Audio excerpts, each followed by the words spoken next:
Assalamualaikum warahmatullahi wabarakatuh.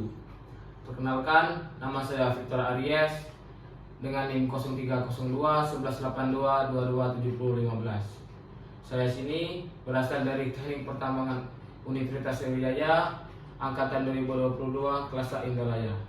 Saya di sini akan menjelaskan sedikit tentang tambang terbuka. Apa itu tambang terbuka?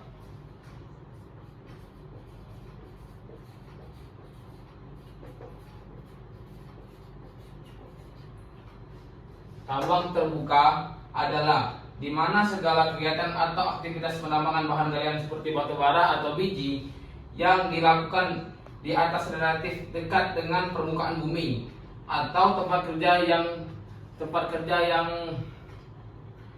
yang berhubungan langsung dengan dunia luar. Di sini metode penambangan tambang terbuka ada empat bagian. Yang pertama adalah open pit, yang kedua adalah quarry mining, yang ketiga adalah strip mine, yang ketiga adalah alluvial mining. Yang pertama adalah open pit.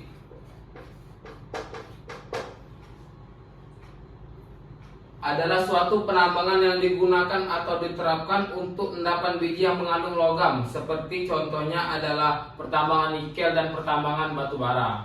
Yang selanjutnya ada metode penambangan dengan nama quarry mining.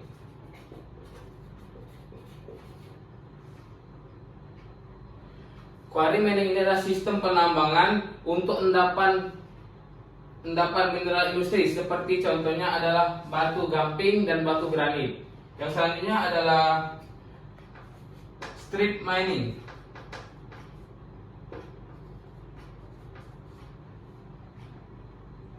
Strip mining adalah penambangan yang dilakukan untuk endapan biji yang letaknya horizontal atau agak miring. Contohnya seperti penambangan batu bara.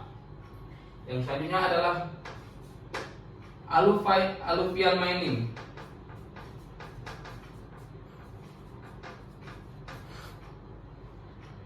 Alluvial mining ini adalah sistem penambangan yang digunakan untuk endapan biji aluvial. Contohnya seperti petambang timah yang berada di Bangka Belitung dan tambang intan yang berada di daerah Martapura.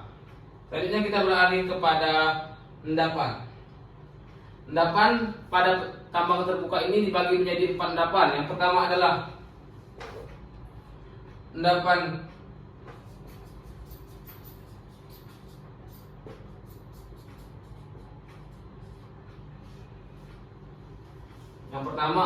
endapan alluvial. Endapan alluvial ini terjadi karena proses pelapukan yang terjadi pada biji itu di bawah 100 meter. Nah, selanjutnya adalah endapan alluvial. Endapan alluvial dan alluvial ini beda. Apa bedanya? Karena endapan alluvial ini terjadi karena pelapukannya di atas 100 meter. Yang selanjutnya kita ke endapan ketiga, yaitu endapan horizontal.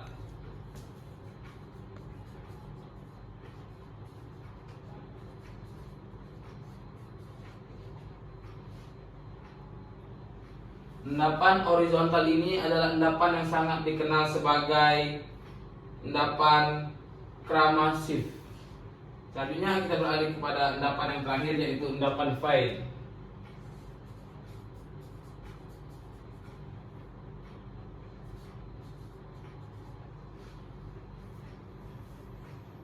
Endapan fine ini memiliki ketebalan yang sangat tebal dan memiliki urat-urat mineral. Selanjutnya kita beralih lagi ke keuntungan tambang terbuka. Keuntungan tambang terbuka ini ada banyak. Di sini kita sebutkan 7 contoh saja ya. Yang pertama adalah biaya operasi yang sangat murah.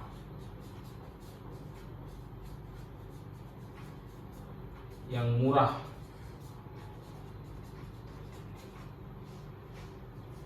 Yang kedua adalah monitoring yang simple di tambang terbuka ini.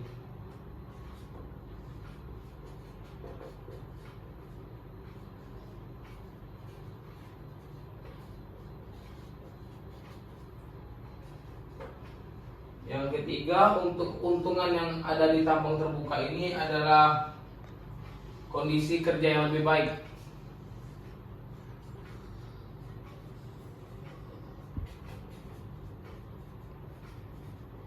Yang baik.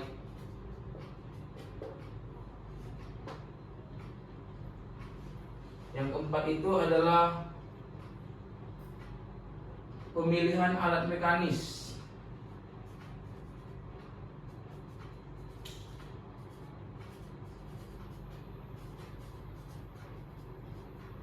Kenapa pemilihan alat mekanis? Karena pemilihan alat mekanis yang berada di tambang terbuka ini tidak bergantung pada spes tambang.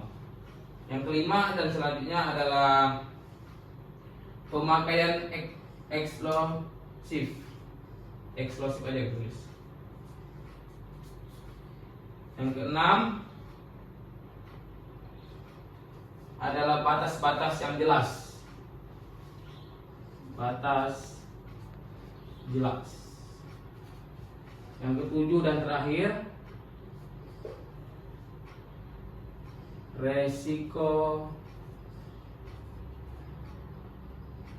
teknis lebih sedikit.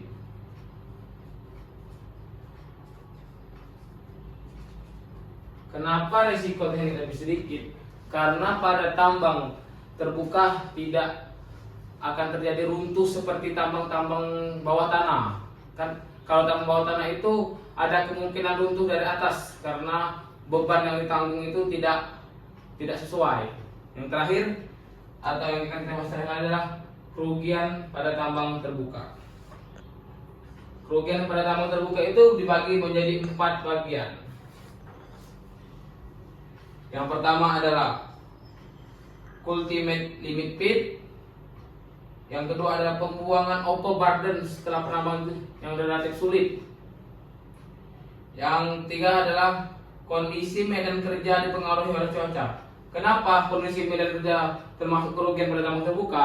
Karena pada saat kita menambang dan terjadi hujan, itu akan men-stop operasional pada saat kita menambang, karena itu sangat membahayakan yang terjadi pada karyawan-karyawan tambang. Contohnya seperti mobil akan terasa lebih licin, jalan lebih licin, dan meskipun hujan sudah berhenti, itu belum bisa itu dilakukan secara penambangan karena kondisi jalan masih licin dan itu sangat-sangat membahayakan para pekerja tambang nantinya.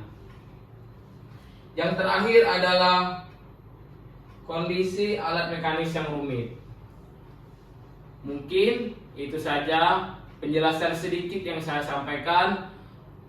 Kurang lebihnya saya mohon maaf karena saya masih mahasiswa. Terima kasih. Wassalamualaikum warahmatullahi wabarakatuh.